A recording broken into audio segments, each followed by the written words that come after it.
अस्सलाम वालेकुम। Welcome to new vlog.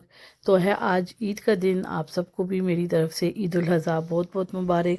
हम ईद की नमाज़ पढ़ने आ गए। ये हमारे घर के पास ही एक मस्जिद है, एक जगह है जो इन्होंने ईद की नमाज़ के लिए ली हुई है। तो इसके ये देखें डिफरेंट कमरे हैं जो कि लेडीज़ के लिए मुख्तस किए गए थे। इनमें जैन नमाज़ें भी पड़ी हुई हैं, नीचे कारपेट है और साथ में जो लेडीज़ खड़े होकर नहीं पढ़ सकती उनकी बैठने की स्पेस भी दी हुई है। बहुत अच्छी तरह इन्होंने इसको अरेंज किया हुआ था। कारपेट के ऊपर भी एक मैट इन्होंने डाला हुआ था जो कि लीडिंग टू आल जो कि कमरे इन्होंने मुख्तस किया हुआ था, सारों की तरफ जा रहा था। ये देखें, ये सेकंड रूम है और ये थर्ड रूम आ गया अब। और यहाँ पे भी सारी अरेंजमेंट जो है, जाए नमाज बैठने की जगह फुली अरेंज करके ना इन्होंने रखा हुआ था और बहुत अच्छे से अरेंज किया गया था। टोटल 4 कमरे थे और ये फर्स्ट रूम था। इसमें फिर मैं आ गई, मेरी बेटी भी मेरे साथ थी। तो यहाँ पे मैंने लेडीज़ के चेहरे लाना मुझे मुनासिब नहीं लगा, तो चलें वो जिस तरह बैठी हुई थी मैंने उसी तरह इनको कैप्चर कर लिया। बहुत अच्छा लगा कि एक जज्बा ईमानी जो है वो रोशन हो जाता है देख के। फिर हम घर आ गए। उसके बाद जी ईद की तैयारी शुरू हो गई, घर में बनने लग गया बारबेक्यू। तो ये हमारे लान में बारबेक्यू की तैयारी हो रही थी। तो इसको जो कोयले थे वो नहीं हो रहे थे सही से, फिर उसे हमने, मेरे देवर ने पंखे के साथ इनको जो था उनको किया। और फिर जब जैसे ही कोयले रेडी हो गए, इन्होंने ऊपर बारबेक्यू मतलब जो चिकन था वो रखा।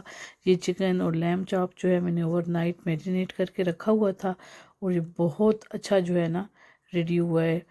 क्योंकि ओवरनाइट अगर आप मैरिनेट करके रखें ना तो वो जो मसाले होते हैं ना वो बहुत अच्छे से ना अंदर तक उनकी जो टेस्ट आता है वो जाता है और फिर एक अलग लेवल का टेस्ट जो है डेवलप होता है। फिर इस दफ़ा हमने लाया चॉकलेट फाउंटेन। ये देखें बच्चियां मिल के चॉकलेट मेल्ट कर रही हैं उसमें, क्योंकि नीचे हीट थी। तो साथ ही मेरे बड़े बेटे की बर्थडे भी थी इसमें, तो हमने ईद पे ही उसकी बर्थडे का प्लान भी कर लिया और यहाँ पे हमारी टेबल भी सेट हो गई। ये देखें जी, चॉकलेट फाउंटेन भी सेट हो गया। कितनी ज़बरदस्त जो लेयर्स थी चॉकलेट की वो आ रही थी। यहाँ पे हमारे पास पास्ता था और मार्शमेलो था और इसी तरह बारबेक्यू और वो सारा चीज़ें जो थी वो भी साथ थी। तो बेटे ने फिर केक काटा और ये देखें बच्चे इंजॉय कर रहे हैं मार्शमेलोज़ को चॉकलेट के साथ। और इसके साथ ही जो था मेरा बेटा जो जिसकी बर्थडे थी उसने फिर केक कटिंग की। केक कटिंग सेरेमनी शुरू हो गई, तो केक कटिंग के लिए सब ने इसको विश किया और साथ ही इन्होंने जो है ना टीवी पे भी उसके साथ नाम का आजकल जैसे एक गाने हर एक को विश करने के लिए होते हैं वो भी टीवी पे लगाए हुए थे। बच्चे बहुत एक्साइटेड थे इन सारी चीज़ों के लिए। ये साथ में आपको टीवी पे भी नज़र आ रहा होगा, देखें बर्थडे हैप्पी बर्थडे तैयब लिखा हुआ आ रहा है। तो बस ये भी साथ में लिखा हुआ था लेकिन वो मैंने म्यूट किया है इसलिए फिर कॉपीराइट आता है। तो सब ने खूब इंजॉय किया, बच्चों ने बड़ों ने। तो बहुत एक अच्छा सा मतलब इंजॉयमेंट और माहौल बना हुआ था बच्चों का। तो ये चीज़ें जो होती हैं इंसान बहुत इंजॉय करता है, एक लाइफ का मोमेंट बन जाता है। तो इसी तरह ये बच्चे भी जो हैं अपनी बस लाइफ की ये चीज़ें जो हैं इंजॉय कर रहे हैं। बस फिर खाना हुआ, खाने में बिरयानी भी थी जो कि टोटली मिस हो गई। फिर इन्हीं कोयलों पे मैंने चाय बना दी। जैसे ही चाय बनी हमने कप्स में डाली और फिर मेरी सिस्टर इन लॉ हैं एक, तो उनको बहुत अच्छा लगता है, मतलब वो बहुत अच्छे से पीसेस बना के केक के देती हैं। तो फिर हम मैंने उन्हें कहा कि आप सारों को केक जो है काट के डिवाइड करें। तो यहाँ पे देखें वो केक काट रही है, प्लेटों में डाल के सारों को दे रही है। और इसके बाद ये गेम्स का सिलसिला शुरू हो गया। ये गेम ऐसी थी कि यहाँ से ऊपर फेंका जाता था बलून और फिर दोनों हाथों से बच्चे ना चॉकलेट्स इकट्ठी करके प्लेट के ऊपर रखते थे। तो बस जो इकट्ठी हो जाती थी तो वो उसी की हो जाती थी।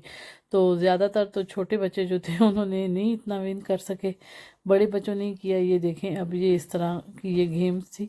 छोटे बच्चे तो बैलून ऊपर फेंकते थे लेकिन उसे कैच नहीं कर पाते थे लेकिन जो बड़े बच्चे थे उन्होंने इंजॉय किया। एनी आओ, बच्चे तो बच्चे होते हैं। फिर बाकी जो नहीं भी कर सके उन्हें भी चॉकलेट्स मिली, क्योंकि उन्होंने कोई भी चॉकलेट नहीं विन की थी। तो बारी बारी ये सारे बच्चे यहाँ पे चॉकलेट्स के लिए गेम खेल रहे थे।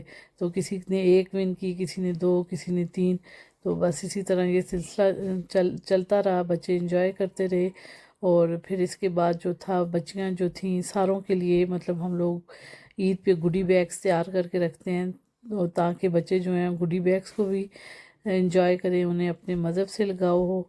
तो वो फिर गुडी बैग्स का सिलसिला शुरू हो गया यहाँ पे। तो सबसे पहले बच्चियों को मिले गुडी बैग्स, तो अब बच्चियाँ अपने गुडी बैग्स जो है खोल रही थी, देख रही थी कि इसमें क्या है। ये वाले गुडी बैग्स मैंने बच्चों के लिए रेडी किए हुए थे।